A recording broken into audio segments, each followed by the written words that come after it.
This is a CBS News Detroit update. Good morning, I'm Meredith Bruckner. Among the big stories we're working on this Wednesday morning, a little boy is recovering after being hit by a stray bullet.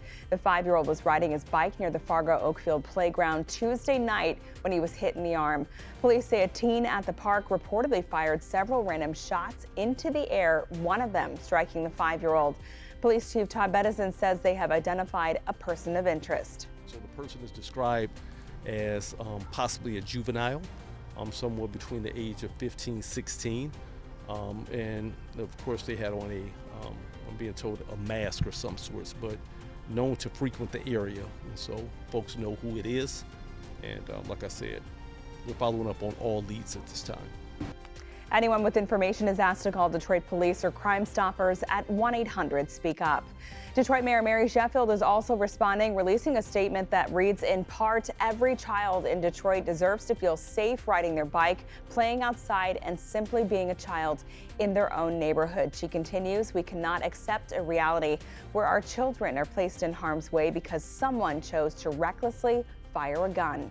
Also developing this morning, the man suspected of making an online threat against Wayne State University is now under arrest. This is an update to a story we've been following since Tuesday. Wayne State Police confirming that Kyle W. Brown was taken into custody shortly before midnight. He was arrested in Westland with the help of police from Westland, Romulus, and Detroit.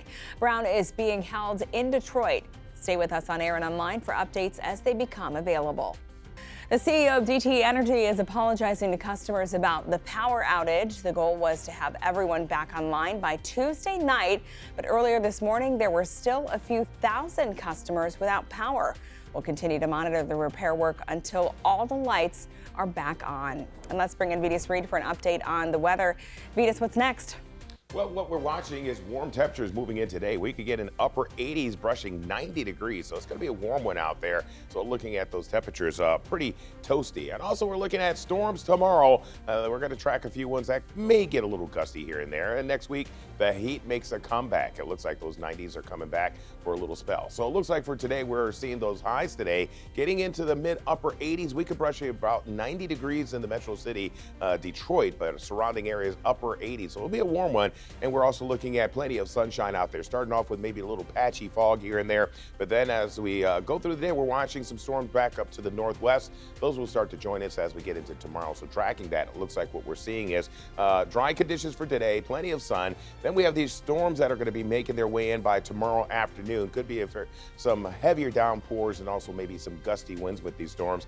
Then it looks like as we get into Friday, we're going to get a little more clearing into Saturday. Temperatures level out. So severe outlook is more to the north and west of us today. We won't see anything for us today, but as those storms slide down tomorrow, we'll be under a marginal risk. That's a level 1 out of 5 for storms, and that stretches down into parts of Ohio and Indiana, so we're going to track that closely. Another thing we're watching is a heat bubble. It looks like through the weekend we'll see normal temperatures, but as we get towards Monday, Tuesday, Wednesday, it looks like we could see another several days of hot temperatures to kick off early next week with 90 degrees or greater. We'll continue to track that in our forecast.